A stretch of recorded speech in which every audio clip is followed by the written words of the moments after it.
We have statistics now that show that 1 in 3 to 1 in 4 individuals has fatty liver disease.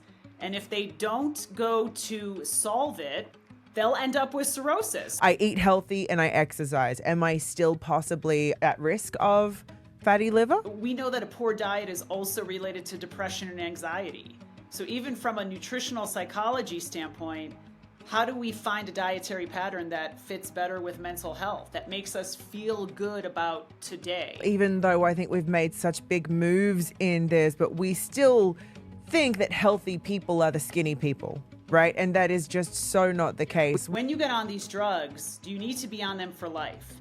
And if you're not on them for life, when you get off the drug, they come back with a vengeance. But even if you eat the healthiest of diets, do you still need to take supplements to supplement what you're not getting? Or is it entirely possible to get everything from food?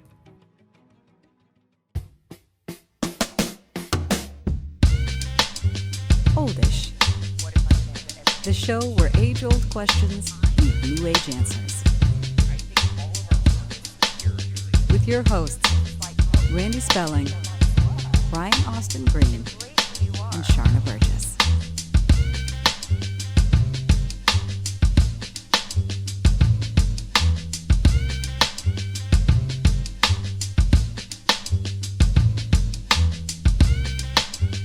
Kristin Kirkpatrick, welcome to Oldish. Yeah! Hey. We're so excited to have you.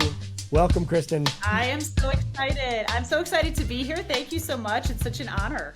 Yes. Yeah, thanks for coming. So you are a registered dietitian of the Cleveland Clinic Department of Integrative Medicine. You are a best-selling author, and you are going to be here today to talk to us about all things, metabolic health. Liver. We know, Liver. yeah, a lot of work that you've done around that, which we found fascinating actually when we were Yeah. looking into that. So much of your research is around liver health. And we had questions on like, how did that come to be your focus? Like, why the liver? Yeah, it's interesting. When I was writing my first book and people would say like, oh, what's the book about? I was almost like slightly embarrassed. I would like avert my eyes and put my head down and be like, it's about the liver. I just think like, right? Like people are like, what? It's about what? I thought you were going to write a weight loss book or something. But really where it came to be was that I had dozens and dozens and dozens of patients coming to see me. And the one thing they said is, my doctor tells me I have something called fatty liver. There's no medication for it. They just said to go see a dietitian, so here I am. So really, there was no guide. There was no guidance on what to do if you were someone that is struggling with liver health. And I just figured no one else is doing it. I'm going to do it. I'm going to write the guide. So that's really where this came to be. So it was just out of necessity. It was most of the time what you heard from people was like, my liver's Shot. is shot. I'm done. I've finished it. My liver is shot or my liver enzymes are up and I don't know what that means and I don't want to get cirrhosis. Am I going to get cirrhosis? So there's a lot of confusion about it. I think people just think of, like if you went on the street and said, what does your liver do? Probably 90% of people would say, oh, it detoxifies when I drink. That's exactly. Like, that's it. right. It's just- Right. Yeah. Add me into that 90%. Right. That is, I'm absolutely one of those. I know nothing about my liver. Please and I'm explain otherwise, because Yeah. I have no idea other than that. Yeah, so when your liver doesn't function, neither does the rest of the body. So that's really the high level way to look at this, that the liver is responsible not only for the metabolism of vitamins and minerals, it's also responsible for your sex hormones. It is responsible for detoxification, not just of alcohol, but you walk out and walk over to the store, you are getting toxins at you every single minute from pollution, from things like that. So the liver detoxifies everything and then goes ahead and does everything else. It also manages blood sugar. It helps with management of lipids. So even though it doesn't get the credit that it actually deserves, we don't think about it because it takes a beating. It takes a punch and it doesn't really give symptoms until it's really, really diseased. So we just kind of take it for granted versus, okay, our brain and our health, those are like the superstars, but really we don't give the credit the liver deserves. And the liver actually produces cholesterol, right? Yeah, so the liver is like intensely involved in lipid management, not just the management of kind of the levels of it, but it does have to do with some formation of cholesterol as well. And then, of course, there's different components of cholesterol, which I know we'll get into. I'm completely godsmacked on this because I literally, like, to me, kidneys work with the function of like getting things out of your system and pee and that whole thing. Liver was like, oh, it's the filter for my blood. Like it's as the blood is going through my system. So I really like minimized its job and its purpose and what it is it did.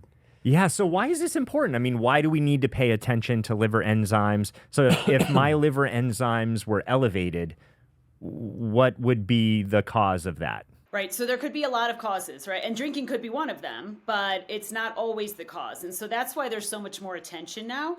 So what happens is, if we just kind of give it a 30-second snapshot here, what we know is that insulin resistance, type 2 diabetes are closely aligned with fat in the liver. The liver can have some fat, about 5% is about normal, but once it gets too much fat, what happens is the liver starts to try and heal itself. So when you cut your finger, and you see that cut, it swells, you get all the blood cells there to help heal it. The same thing happens in the liver, but it's unresolved, which means we start developing scar tissue in the process, and that scar tissue overtakes healthy liver tissue. So once we have enough healthy liver tissue taken over by diseased tissue, the liver's just going to stop working. Now, the process to get from A to B is long, and that's a good thing. But that's really why the concern is. So we have statistics now that show that 1 in 3 to 1 in 4 individuals has fatty liver disease. And if they don't go to solve it, whether blood sugar management, whatever that means, they'll end up with cirrhosis. So not to be an alarmist, but if you live with it long enough, the chances of you getting liver cancer or dying from cirrhosis become much higher. What do you mean not to be an alarmist? Yeah. That's pretty alarming. I'm not going to lie. I'm now squirming in my chair. I'm like, oh man, I can't imagine the shape that my liver is in. But right we're now. going to talk about how to make sure that Please. that doesn't happen. Oh my God. And so I have a question though too, because when you say the words fatty liver, right? A thin, fit person like myself is like, well, I couldn't possibly have that because that doesn't make sense with what I do in my life, how I take care of myself. But could someone like me still have fatty liver, even though, I mean, I paid no attention to my liver, let's be real, but like I eat healthy and I exercise. Am I still possibly at risk of fatty liver? Yeah, so your risk factors are going to be a lot less. There's no doubt about that. But let's say you've got some genetics that aren't working your way. Let's say that your mom had fatty liver or even gestational diabetes when she carried you. You are more at risk for developing fatty liver than someone who doesn't have that scenario. Let's also say that even though you're thin, let's say, and I'm not saying this is you, but let's say that if you do have fat, all of it is in your midsection, which is very close to organs. And you also happen to have your hemoglobin A1C happens to be high, your LDL happens to be high, then you're more at risk. So that's like a skinny fat version that we see all the time in my practice. But you like healthy eating, exercising, all those, your risk is much less than someone who doesn't adhere to those principles, for sure. This term skinny fat, can you explain that? Because I love this. I know what you mean, but I want our audience to know what you mean by skinny fat. Yeah, skinny fat is really just saying that you're thin in terms of like, okay, your waist size is probably perfectly fine. You look great in jeans. That's one thing I always say to my patients, but the outside looks great, but the inside might not look great at all. Interesting. Right. So okay. I think, obviously we are a society that focuses on the outside. That's not an abnormal thing to say.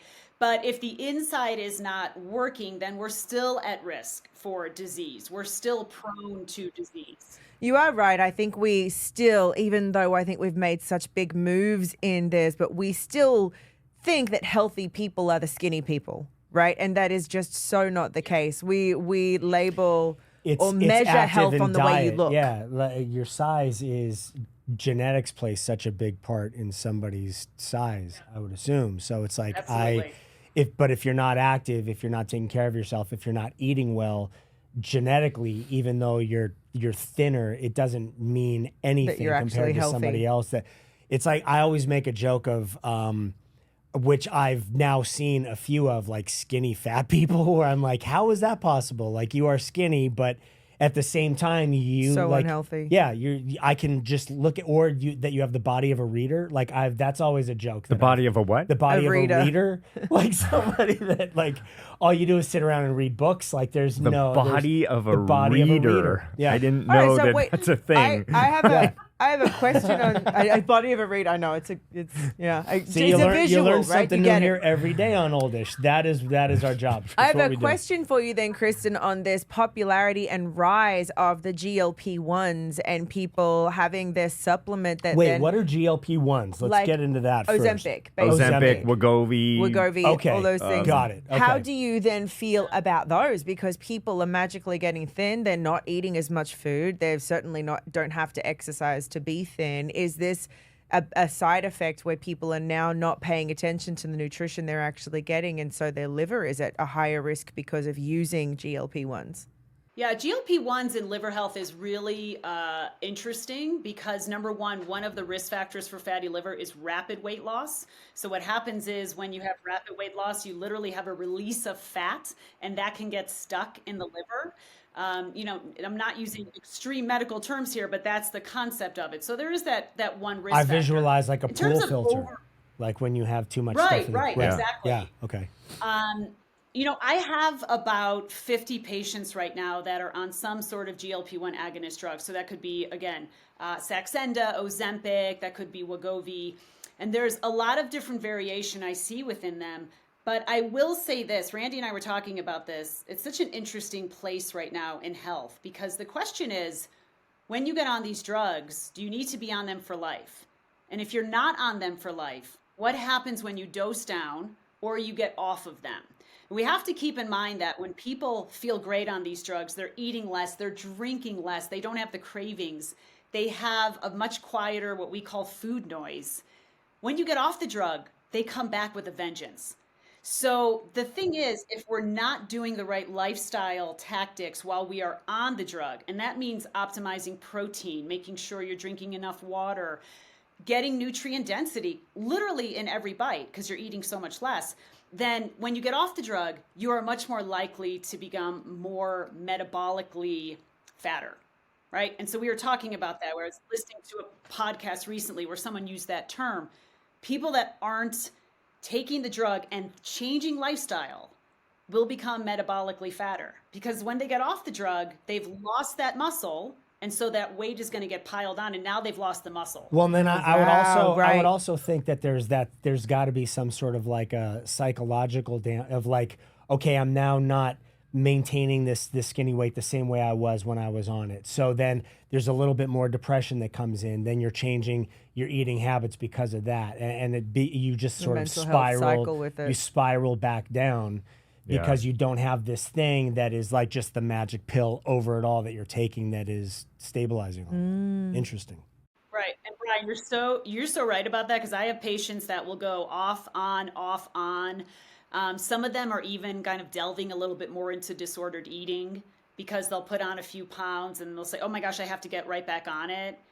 And so there's a lot of complication, but I will say this, these drugs are a game changer in terms of health. For people that have obesity, for people that have diabetes, they are becoming literal lifesavers. People's numbers are becoming normal again or much lower. People are getting off of medication. So the question is, what do we do for the people that don't have diabetes and that don't have obesity? What about the people that want to lose 20 pounds? That's the challenging patient. Because in their head is, I'll lose the 20 pounds and then I'll get off of it.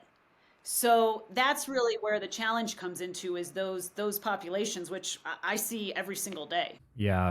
Yeah, it's interesting. We have had a guest on this show previously that's talked about peptides, and we did dive into the GLP-1 subject with them. And they did say that you can go long term with them on a very low dose because there are also other benefits with them. The Alzheimer's prevention. There is so many other things that these GLP-1s can benefit within your body, but it's at a very, very low dose that you can maintain for your life. Have you seen that research? What do you think about that? Oh, absolutely. And you know, and that's like why a lot of my patients are getting on some of these drugs. Maybe they have to lose some weight, but they are seeing the data on Alzheimer's. They perhaps I was telling Randy I have a patient who was a functioning alcoholic. They don't drink anymore. Like first shot, took the first shot, cravings are gone for alcohol. So right now, like if you go to clinicaltrials.gov and you look at the research that is currently being done, not published, but currently underway, there are over 350 studies right now being done on GLP-1 agonist type drug classifications and their role in things that may be outside of weight loss. So even looking at Parkinson's disease, Alzheimer's, alcoholism, there is something going on with these drugs that is really helping a lot of people, and we have to kind of figure out what that looks like. But yes, the research is really promising for it, and you know, if you can take something that will help minimize your risk factors for things like Alzheimer's, then it seems pretty attractive to take that. And you're right, I do see people going at very, very low doses, and they'll do that more long term. I've also seen the opposite where people are low dose and they think, well, 3 pounds a week isn't enough, so I'm going to up my dose. And then they start having complications. They start, you know, so it's just kind of like the low dose or what we kind of refer to as a micro dose might be the right aspect to look at. But this conversation is not ending. We will continue to have it for the next 5 to 6 years, and we'll continue to see more research. It must be hard being in your field. You have like, because exactly what you're just saying about we as human beings now with technology, with everything is instant gratification. We just want the magic switch to make it happen instantly. And what do you mean 3 pounds isn't enough a month? Like that is unbelievable change. But we're so impatient today that we almost our health be damned, like we want the instant fix to it, worry about the consequences later. And it sucks that you have these miracle drugs come out, but then people abuse them. The pendulum swings so far the other way, and then we have to find the middle. Then we have to find the balance with it. I feel like the problem with the miracle drugs is that somebody gets on something like Ozempic and they have this rapid weight loss and they feel better about themselves, but it's like, okay, if they would treat it as, okay, I'm using Ozempic and that is part of the problem, but I still need to get in and do some therapy. I need to work. I need to get to the root of the issues that, you know, that helped create what the problem was in the beginning. Then you're not so worried about the fluctuation of weights or low dosing and then, 3 pounds isn't enough. You're in a much healthier headspace to deal with it. It can be an obsession. But people skip that step. They look for the one and they go, this is solving all of it. I feel better.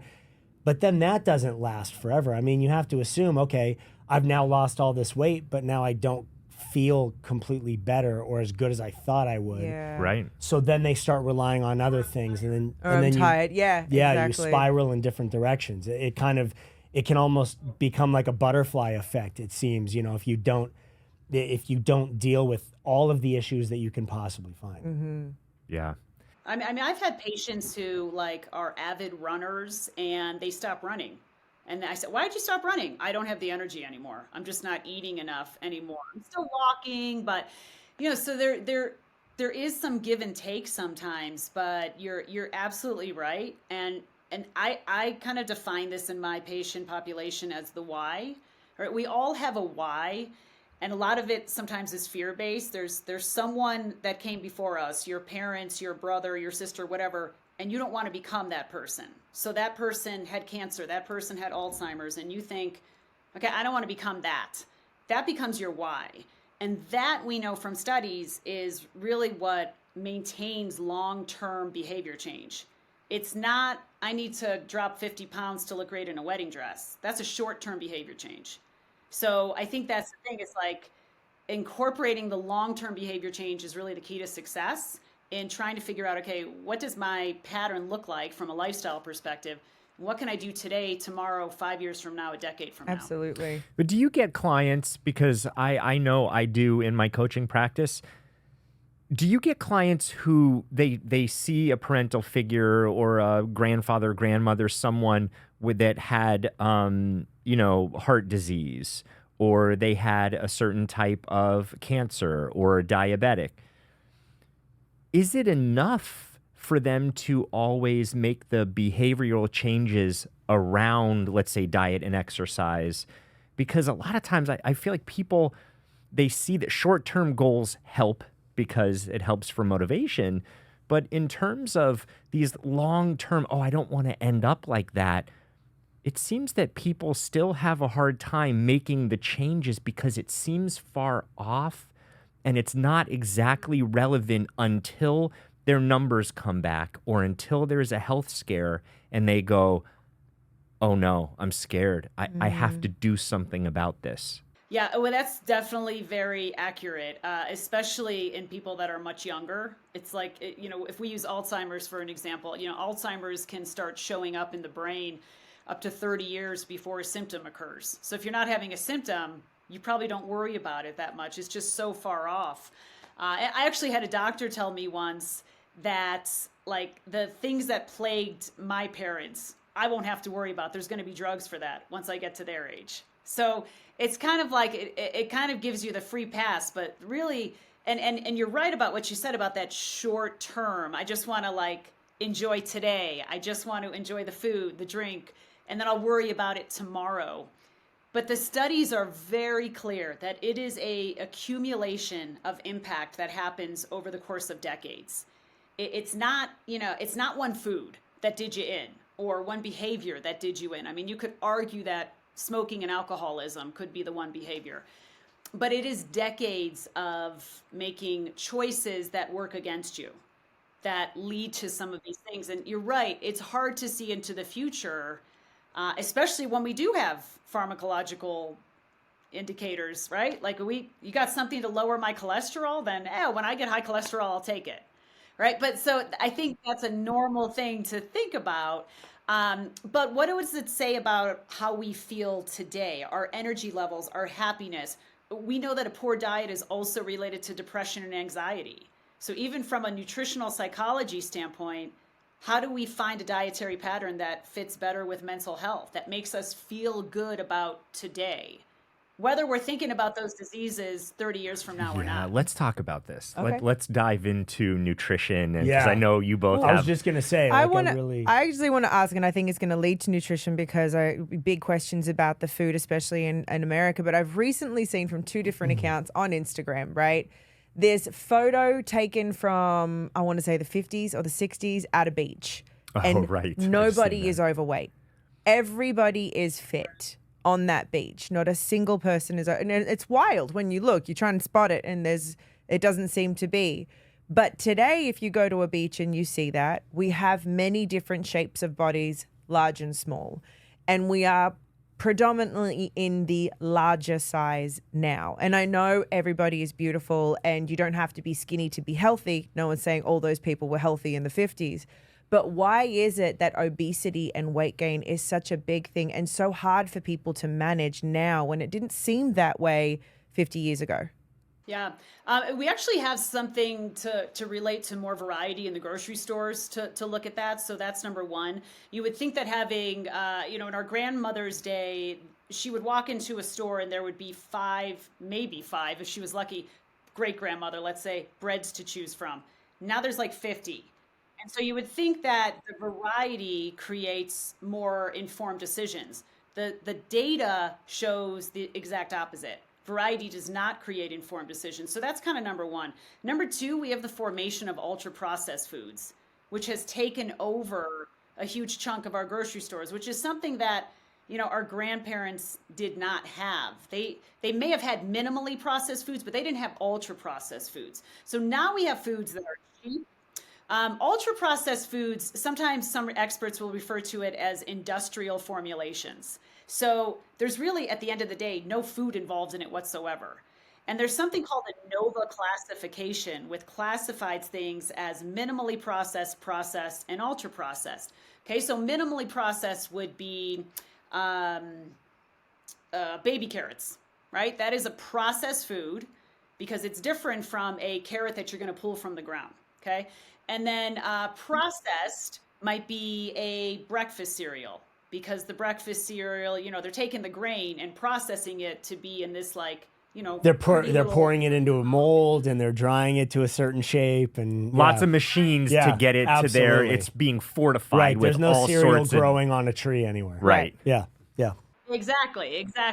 But then ultra processed gets into let's say sugary sodas. It's all industrial. There's no food. There's tons of additives, tons of ingredients. There's a kind of a twofold problem with this. Number one, we can't stop eating them. So I tell my patients, when you go to a movie theater, if you were to take a king size bag of licorice and you consume it, you'd walk out of that movie theater and be like, well, that was a great movie. Let's go grab dinner. You could have consumed 2,500, 3,000 calories. And it's like nothing. You took the same amount of calories. No one would do this, obviously, but you take the same amount of calories and eat broccoli. You'd be full. Stop. You'd be at so 300 full. calories. Right. Yeah. Yeah, you'd be stuffed. You'd start having gas. You just. So I was having this Especially conversation. broccoli. I was having this conversation yesterday with someone about candy bars, and he was like, "Oh, I never ate these candy bars when I was a kid." And we were talking about him, and he was saying "Oh, have you tried them now?" And I said, I used to eat them when I was younger, but I don't now." And he said, "Why?" And I said, "Because in their steps of trying to make things less expensive to produce, they have come up with ways of, instead of using the caramel that was in a bar when I was younger or my parents were younger, it's now all chemical to create a substance that looks Natural flavors. and tastes the same, Yeah. Yep. but costs, a quarter So as much much less. to make." So true. Case in point, Halloween candy, right? Oh, The it's trick or treating. bad. I did not give my daughters this, not saying that, we're so high and mighty, but we just didn't do it. And then they really wanted one and they were smelling they opened it. I said, you can have a bite, taste it. And they took a bite and they were like, Tastes like Like, chemicals, what is- right? what is all the it? stuff It's not It even tastes- food. Yeah, it tastes it's like chemicals. foreign. And if you look at all the chemicals, it's so foreign. It's sort of like the McDonald's way back in the day. McDonald's French fries used to be, it was potatoes, salt, and Yeah. beef tallow, beef fat Yeah. cooked with, Right. fries cooked in beef fat. Now It's barely potato. like soybean oil, cottonseed oil. There's all of these different preservatives. So, don't those things make a difference? Because I know there's a lot of, they call this the anti-diet movement, and some of these titles kind of drive me crazy.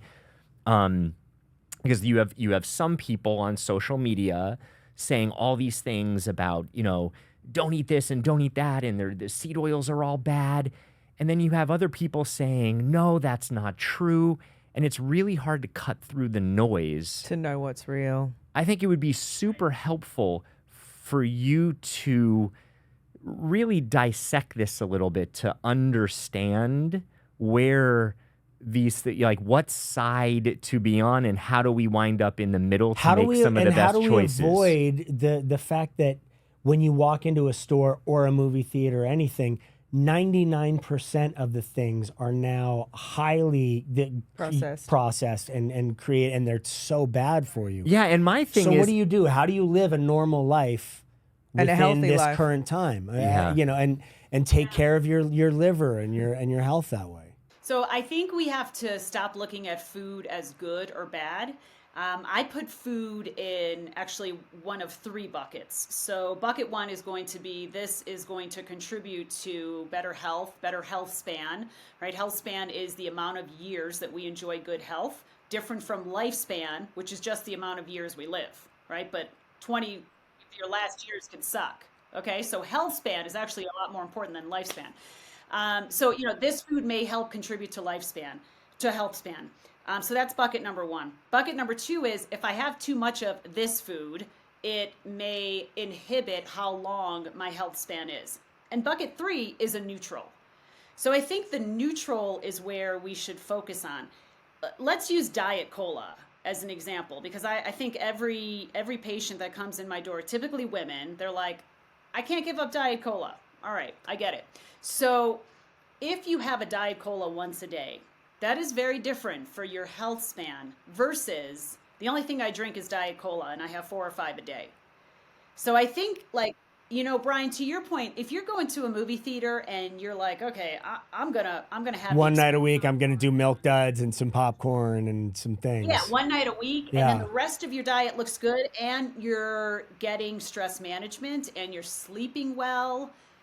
That's not really going to be a huge impact to your health span.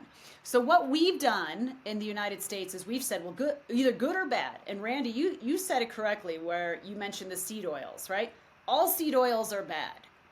That's a really overclassification of nutritional science when people say that. So if you have seed oils, and that's the only oil you have, that may not impact your health span really great. But let's say you have a seed oil every once in a while, and for the most part, you're using avocado oil, you're using extra virgin olive oil. That's going to help increase your health span. So it's kind of like looking at the blue zones and looking at their 80-20 perspective. 80% of the time they're eating healthy. They might not eat healthy to our standards and our definitions 100% of the time. And they might have a cookie every once in a while, but the cookie is not the norm. So how do we take the foods that help enhance our health span and make that the norm and lose the shame and the guilt that we have when we're having things that don't contribute to health span? That's the key, and that is really, really hard to do. I It's really hard always to always do hate that. when somebody says to me, "Oh, you can't eat any of those seed oils or something like that because they're all bad for you." And it's like, that's unavoidable to do. So what's the best ones that I can then, what's the best for my body? If I have no choice, if I'm going to either eat a stick, a twig off of a tree, or I'm going to like go to a restaurant, like what is that's the guidance that I need. I don't need somebody saying the all or nothing kind of thing. That doesn't help me at all. Well, and I think you bring up a good point. It's food psychology and behavior around food too, because if you now have labeled all these things bad, wrong, then every time you eat that food, the code that's going in is "Oh, I bad or shouldn't be eating wrong. this." You bring it to your mouth and you're like, "Oh, I'm killing myself." Right. with So it this. almost Right. seems like there's a better focus on what's great, what is healthy, like superfood. That kind of drives me crazy. But what are these things? The first bucket that you talked about, what's going to be additive to my health? What is going to fuel me so that when I eat this, I'm putting, like I was eating blueberries this morning and I've been trying to eat more fruit. You think I eat a lot of fruit, but I really don't. Right. I don't. I actually don't think I You get can enough. always consume more fruit. I don't do a lot of grains, Kristin. I don't feel good when I eat them. And so for me, it's harder to get lots of fiber. So I'm trying to eat broccoli and cauliflower and carrots and root vegetables and but it's like this morning I had a little piece of chicken and I had my blueberries and my butternut squash and I was eating and I was literally standing there rocking back and forth and I just felt good because the colors I was seeing in front of me, I was like, I feel, whether it's true or not, that this is good, that this Okay. I'm doing something healthy for myself. Does that help to actually look at what could I add here as opposed to like I can never and I have to take this all away?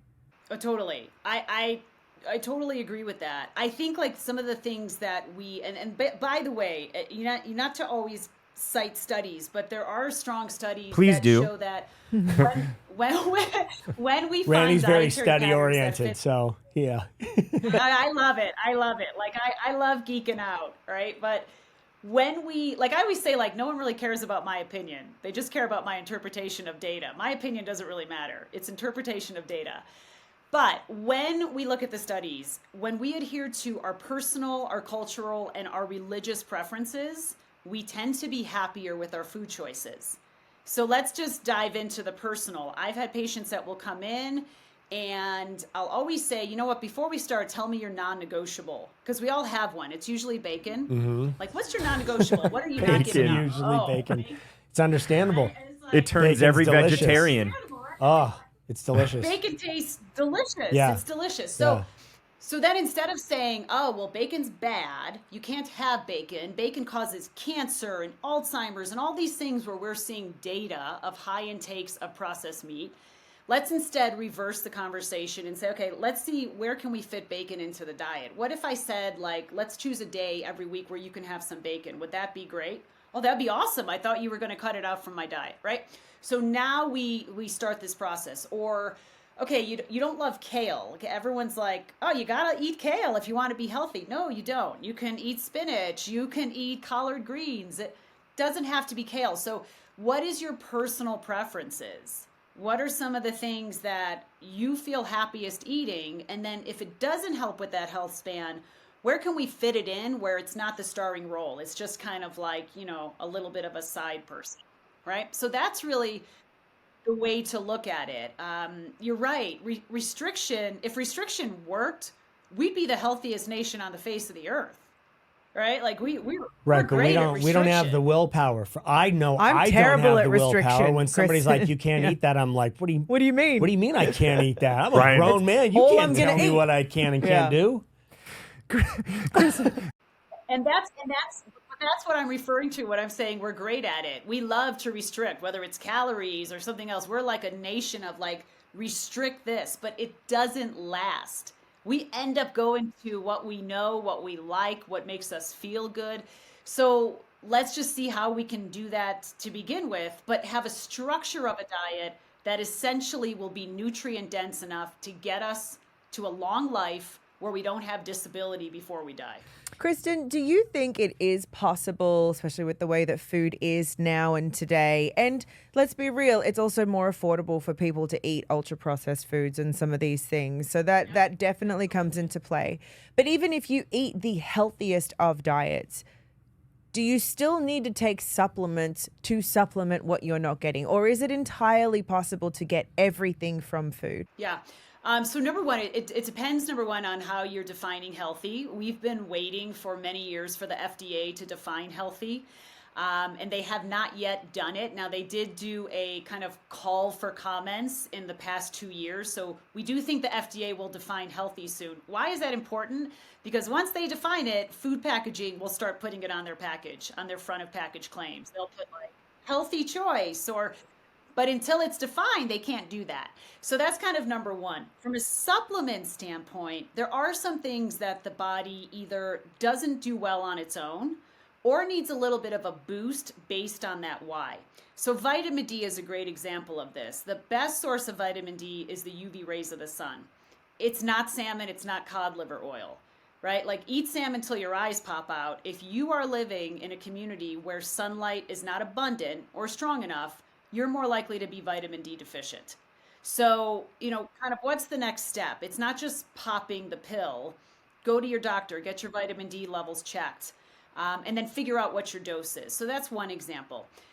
If we look at something like Alzheimer's and dementia or heart disease, and let's say you eat great diet, but you just can't stand fish. You just don't like salmon. You don't like trout. Then an omega-3 fatty acid might be a good option. So it really is going to be dependent on, what does that healthy diet look like and where are the nutritional gaps, right? No one has a perfect diet. I don't have a perfect diet. So I'm going to look at, okay, where's some of the nutritional gaps that I might have? And that's where I might choose to supplement on top of that. Oh, that Makes sense. That's great so advice. important because that's the one thing that everyone is wanting is the perfect diet. And I don't know If there is one. I'm sorry to not have trust here, but I don't know if the FDA is going to go, Well- here is the exact perfect diet, because it also, it matters where you live, the community that you're around, I was your going to say, because lifestyle. you've spoken about like metabolic dieting too. Now, does blood type play a part into that? Like how deep does that rabbit hole go? I mean, how unique is diet to each person?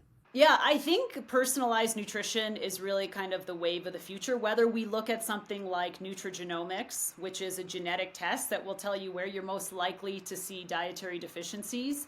At Cleveland Clinic, we do nutrigenomics testing on a lot of our patients, and it is really helpful, even to figure out, okay, here, you need a supplement here because you're much less likely to take it in your diet and you're just not getting enough.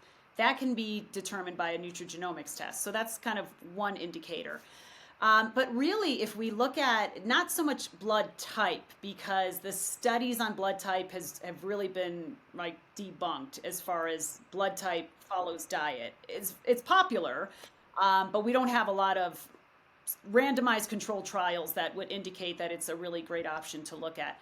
But your blood numbers, your metabolic numbers, if you are someone who has high LDL, if you're someone who has a high hemoglobin A1C, which is a 3-month marker of blood sugar management, yeah, you probably want to shift some of your dietary choices a little bit for that one number to improve. And that gets into like the chicken and the egg, right? So even I just did a presentation last week on GLP-1 agonist drugs. And I gave this picture of a chicken and an egg. And I said, well, are people improving their cardiovascular health because they're losing weight? And weight loss alone improves your lipid panel, your blood sugar numbers. Or are they improving cardiovascular health simply because of the drug, right? And so we need more research and time to determine that. But yes, I think, long answer to probably a brief question, but personalized nutrition is just as important as overall personalized health. I mean, it's the key to us living longer and better. So Yeah. what would you suggest then? Somebody going in and like having a full blood panel done and getting as much information about what's going on in their body as possible, and then tailoring it all from that point forward? Yeah, I would look, I'm really biased. I mean, at Cleveland Clinic, we have an interdisciplinary team approach. So when you would come to see us, you would see someone like Randy. So you'd see the life coach. Like I can tell you over and over again, eat more broccoli. But if you're like, just can't do it, then Randy's your guy, not me, because he's got to change your head. I'm just going to tell you what are the right options for health, right? But I can't change your head. So like working with a therapist, a life coach, working with maybe we have a Chinese herbal medicine specialist, right? Like if you're a woman who's peri or postmenopausal, do you want to start looking at some herbs? What does that look like in conjunction with the other pharmaceuticals you're taking? Where do we typically find this? Integrative and functional medicine providers are probably going to be the best option to look at a whole body holistic approach. And yes, I'm biased, but that is the approach I would take. Let's look at all the different aspects. When Randy and I were talking earlier, I talked about the perfect storm. When someone has a stroke, when someone gets Alzheimer's, it's not one thing that caused it. It is a perfect storm of indicators. So let's figure out what it is, if you had a bag and you could put your perfect storm components in it, what are those components? And how do we then break those up one by one? What does that look like from a lifestyle perspective? That's great advice. Okay, 2 laser questions before we go. Okay. Number one, cholesterol, fat.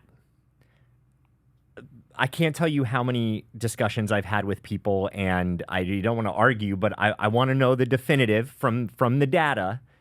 Does fat make you fat? Does fat cause higher cholesterol, barring that, 10%, 15, 20% might have some sort of genetic mutation, but like for the general population, should I be worried about eating egg yolks versus the whole, not eating egg yolks versus just having the whole egg? Yeah, no, cholesterol in food does not cause cholesterol to increase in the body. We started getting some real bad science in the 1950s about saturated fat, and we have evidence of suppression of data that occurred the next 3 decades of really kind of taking sugar off as like, oh, sugar's not the bad guy, it's fat. Well, we found out it was sugar. So cholesterol does not increase cholesterol. That has been debunked, so much so that the dietary guidelines for Americans actually changed their guidelines in about 6 or 7 years 2015, I think, right? 17, 15? So that means that I'm not going to be seeing those commercials of the eggs in the jail cell anymore. Right, exactly. That's a No, shame. no. I love think those eggs are great. commercials. They have like a lot of nutrient density, so I think eggs are great. So yeah, fat doesn't cause cause fats, sugar is much more, and refined carbohydrates is much more likely to cause your cholesterol, your LDL, to go up. Okay, great. Because I was going to ask, I was like, all right. And I asked this because it's my mum. Since she moved here from Australia, she moved here with perfect cholesterol. Perfect. Never had an issue. And within 2 years, her good cholesterol has dropped dramatically and her bad cholesterol has skyrocketed. And she eats relatively healthy, but what did that? What caused that? It's probably the different production of food as well. She's probably maybe eating more, maybe without even knowing it. It could also be age. It could be that in 2 years, her hormonal health has changed. When women, when their hormones change, when estrogen goes down, our risk of heart disease goes up substantially. There's studies looking at Japanese women, and it's really fascinating looking at their risk of breast cancer. And then within about 5 to 10 years of migrating to the United States, their risk of breast cancer goes up to the risk of an American woman. Wow. Even though they're still eating the same Wow. type of cuisine, they're adding in some other things that impact that. So I'm not surprised at all to hear that your mother's health risk has changed simply from moving from one place to another. We are not in the business of, even though you might hear this all the time, like we're all about preventative health. Our healthcare system is a sick care system. It is less likely to be a preventative healthcare system. Right. So Oh. true. Kristin, I could keep talking to you. I have so many more questions that I want to ask you, but this has been an amazing episode. Thank you so much for joining us. It was so informative, and what I love about you is it's so digestible and easy to understand, and I think that's what's going to be amazing for our listeners too. Tell everybody that's listening where they can find you. And your book. And your book as well. Yeah, thank you. So my new book is Regenerative Health. The liver, by the the Yes, only organ that that's the regenerates. star. Yeah, Right. it's The liver's the The liver. star. We've learned that. Yes. So, so Regenerative Health, I'm on Instagram at Fuel Well with Chrissy. So if you fuel well, you feel well. And my website is KristinKirkpatrick.com. So thank you so much. It's been such a privilege to join you. And I love all three Kristin, of it you. was I so follow nice. you. It was so and, nice having you on here. I think this topic is Huge. it's hard. Yeah, it's hard for people to understand just these little changes that they can make and where to even start. Yeah. Little It's bits at a overwhelming. time. The more we Yeah. talk about it, the more we can just gain a little bit of insight, like these baby steps. Absolutely. Kristin, you're a gift. Thank you for coming and hanging with us today. And for everybody that is listening, thank you so much for tuning into our episode. We hope you loved it as much as we did. Always let us know how you feel about it. And if you are interested in watching your podcasts, we offer that option now. So you can head over to oldishpodcast.com and you'll be able to see the options. But if you are tuning in and watching us now, stay tuned for after the show. Hey, if you're going through something right now, if you need additional support, then please reach out to me at randyspelling.com/help or go to my Instagram at randyspelling. Thanks.